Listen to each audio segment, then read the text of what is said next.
Hello everyone, myself Nis. Welcome to our YouTube channel Study Material Hub. I am going to discuss with you the chapter The Fundamental Unit of Life. So let us start. First of all, let me introduce of one thing. What is a cell?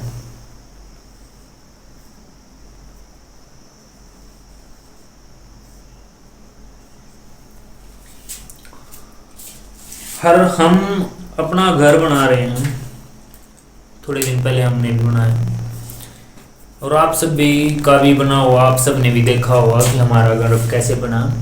हमने घर बनाते time क्या क्या ले गया है, हमें बहुत सारा डस्ट मटेरियल भी लाना पड़ा, सीमेंट लानी पड़ी, मैनी थिंग्स। लेकिन कभी आप सब ने ये सोचा है कि जो सबसे इम्पोर्टेंट है, जिसके बिना घर तो बन ही नहीं सकता, वो क्या चीज है? सपोज करो आप सीमेंट नहीं ले गए लेकिन फिर भी घर बन सकता है, आप डस्ट नहीं ले गए फिर भी घर बन सकते हैं। लेकिन जो मेन चीज है आपको I would like to tell you the main thing that is important for making a house is brick. एक ईंट एक सबसे छोटी इकाई है जो कंपल्सरी है। आप अकेले डस्ट से घर खड़ा नहीं कर सकते, आप अकेले सीमेंट से नहीं कर सकते, लेकिन ये भी है कि उनके बिना भी आप अकेले ईंटों से नहीं बना सकते, वो बात एक अलग है। लेकिन जो सबसे नेसेसरी, कभी आपने देखा होगा कि कोई भी घर बना रहे हैं, सबसे पहले क्या करते हैं कि ईंट मंगवाते हैं घर पे, सबसे मेन चीज है ईंट।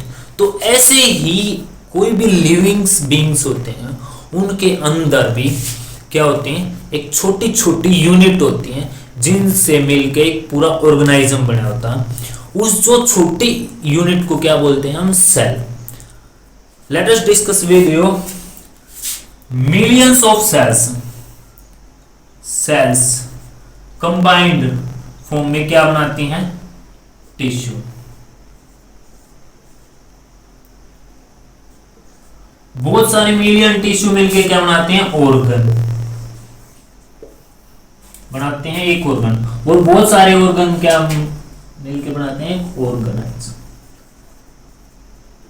सो अगर मैं इस पूरे ओवरऑल डिस्कशन को देखूं तो एक इंडिपेंडेंट मींस एक लिविंग बीइंग्स का कोई वजूद नहीं है अगर सेल्स ना हो तो, क्योंकि सेल्स नहीं होंगे तो ऑर्गेनाइज्म बनेगा ही नहीं। ओके, सो अगर मैं ये कह सकता हूं cell is a building block, यानी कि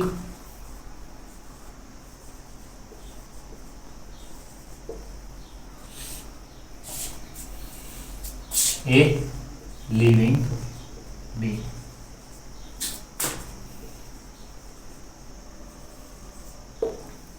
Is that clear?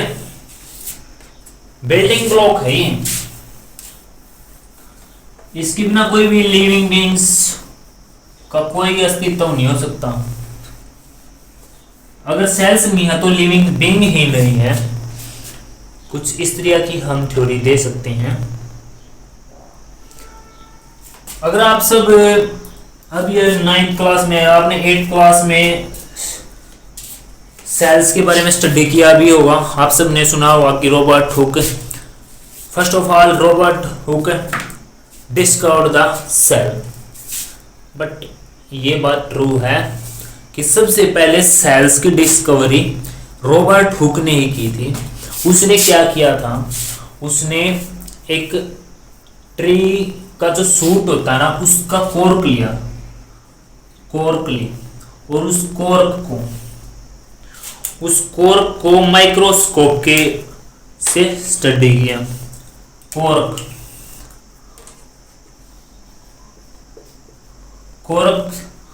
आपको समझ में आया? तो जैसे कोई भी सूट होता है कि ट्री का जो सूट सिस्टम होता है, उसके ऊपर जो छाल होती है, हिंदी में इसको बोलते हैं छाल, अगर आप या उसको उसके ऊपर जो ऊपरली लेयर उसी को बोलते हैं हम कोर, उस कोर की स्टडी की उसने माइक्रोस्कोप में स्टडी की, तो उसने किस तरह का स्ट्रक्चर देखा, इस तरह का होलो होलो स्पेस देखे, यानी कि जो ये क्या देखा उसने, हनीकम्ब लाइक स्ट्रक्चर, हनीकम्ब लाइक कंपार्टमेंट्स।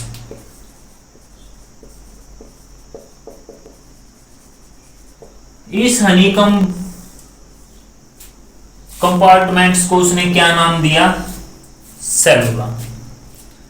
ये लातिन लैंग्वेज का वर्ड है जिसका मतलब है होलो स्पेस, होलो स्पेस। और इस सेलुलर से ही क्या निकला है, वर्ड सेल।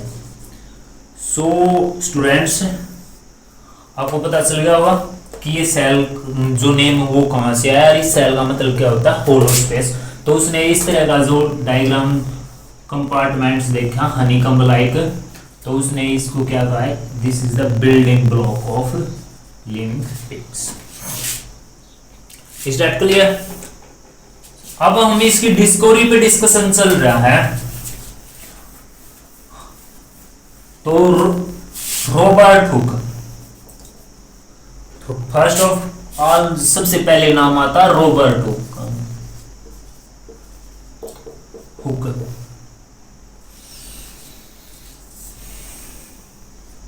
1665 में इसने क्या discovered cell, discovered reported cell. उसके बाद Anton Leeuwenhoek, Anton von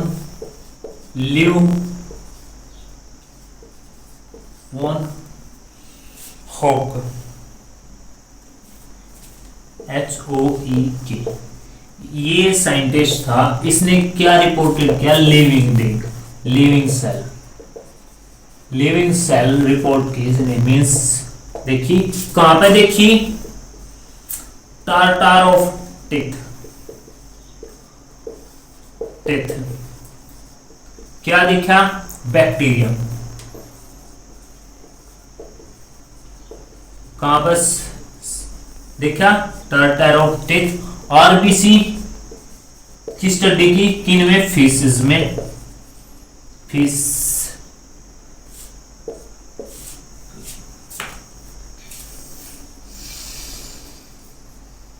and sperms. ये तीन चीज उसने रिपोर्टेड की कि ये single cell.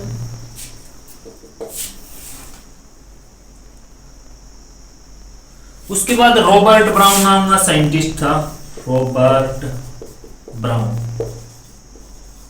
Who discovered that, who reported, जिसने सबसे पहले रिपोर्टेड क्या की, न्यूक्लियस। किसमें न्यूक्लियस, न्यूक्लियस को रिपोर्ट किया किसमें, सेल ऑफ ऑर्चिड, एक लिविंग बीइंग, भाई don't confuse.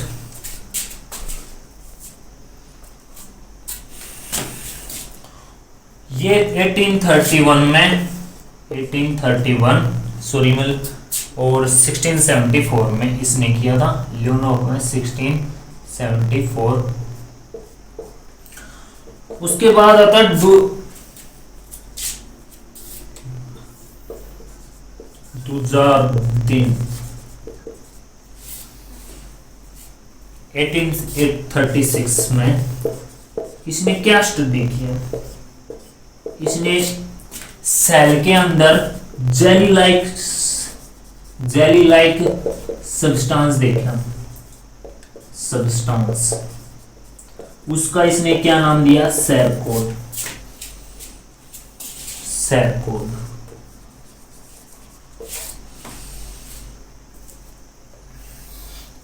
Jelly like substance around nucleus. But Hooker Purkinje नाम का साइंटिस्ट था, PURKINJE।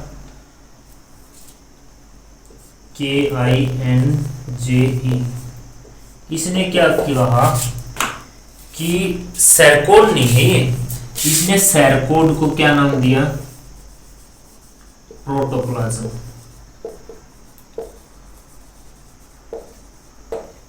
सैरकोड का नाम बदलकर उसका प्रोटोप्लाज्म नाम रख दिया।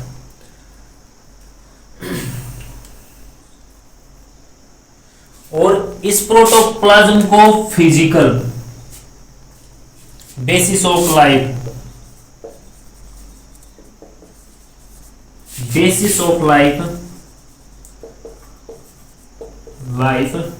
किसने कहा, हक्सली ने, HUXLE। तो ये तो कुछ जो मेनली हिस्ट्री है ये सेल की, उनकी जो डिस्कवरी हुई, जो मेन आपके लिए इंपॉर्टेंट है। इसके बाद और कुछ देखते हैं हम। ये थी उसकी डिस्कवरी के बेसिस पर।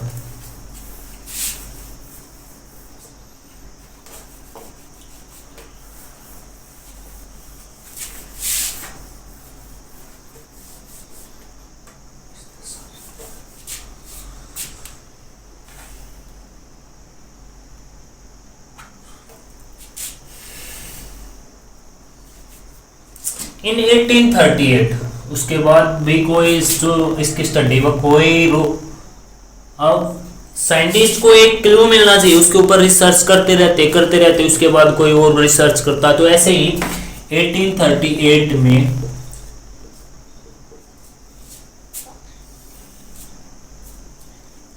मैल्थियास जे स्लीडन बोलते हैं इसको, JSCH Schleiden.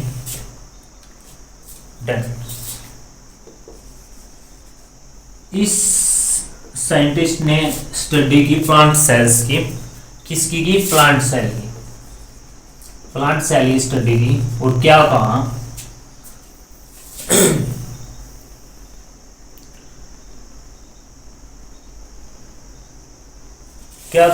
All cells, all plant cells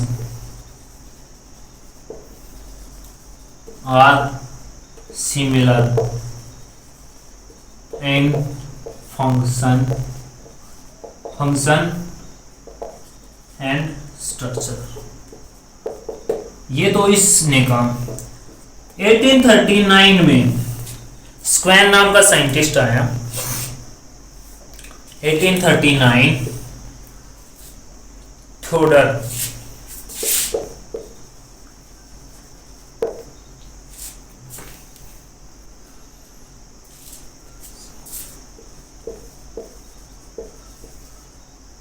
इसने किसकी स्टडी की, एनिमल सेल की, एनिमल सेल की स्टडी की। और क्या कहा, animal cell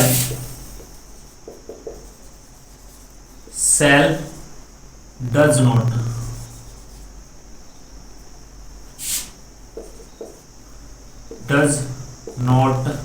consist cell like plants but consist a thin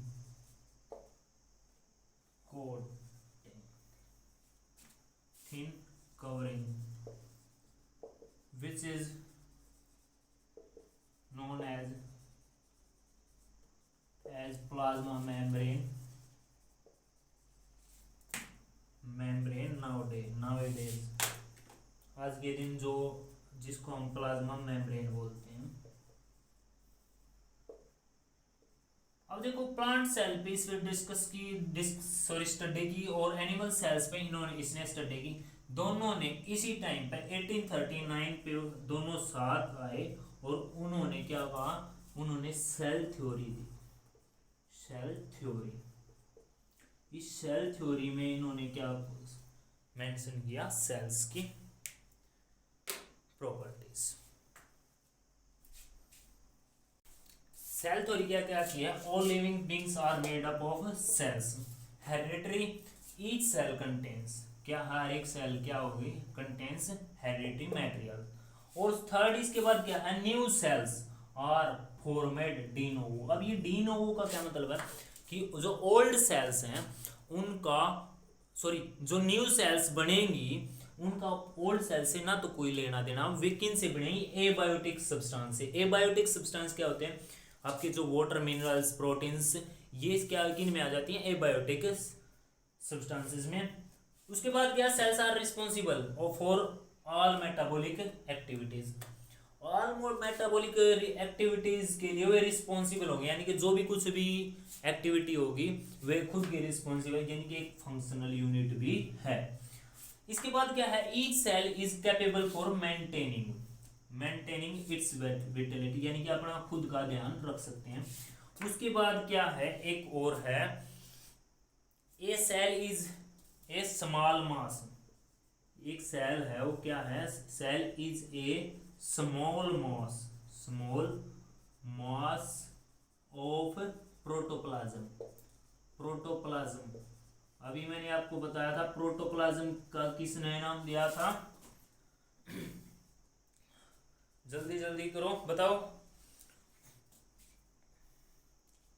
protoplasm usually containing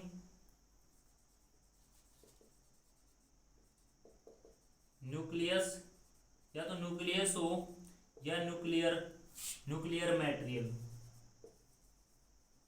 material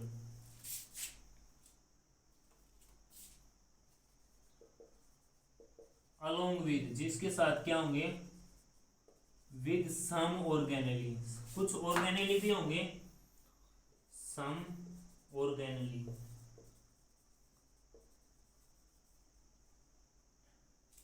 and is bounded by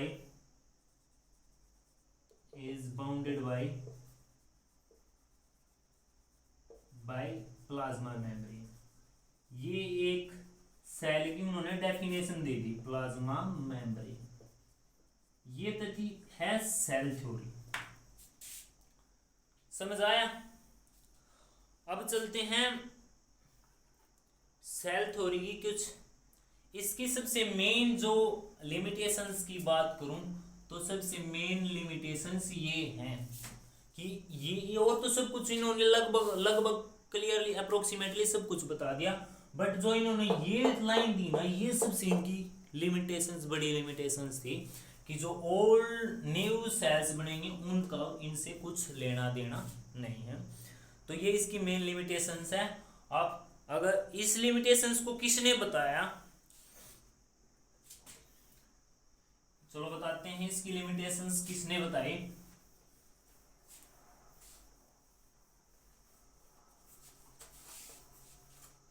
Rudolf Virchow नाम का एक साइंटिस्ट आया, रुडोल्फ, लेट मी सी, चल रही है क्या वीडियो, रुडोल्फ विर्चो, उन्होंने अपनी एक स्टेटमेंट दी। क्या स्टेटमेंट दी, उन्होंने अपनी theory the, theory of lineage, और उसमें क्या स्टेटमेंट दी, सेलुला, ओमनी सेलुला ए सेलुला, उसने क्या स्टेटमेंट दी, ओमनी सेलुला ए सेलुला। इस ओमनी ए सेलुला का क्या मतलब है, सेल्स, इट मीन्स क्या है, cells divide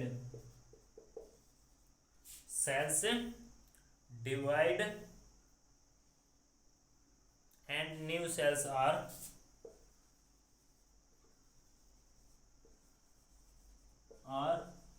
formed from pre-existing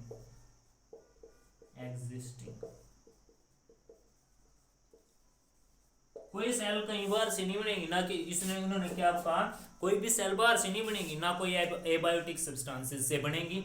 बनेगी तो कहां से बनेगी, पुरानी सेल्स।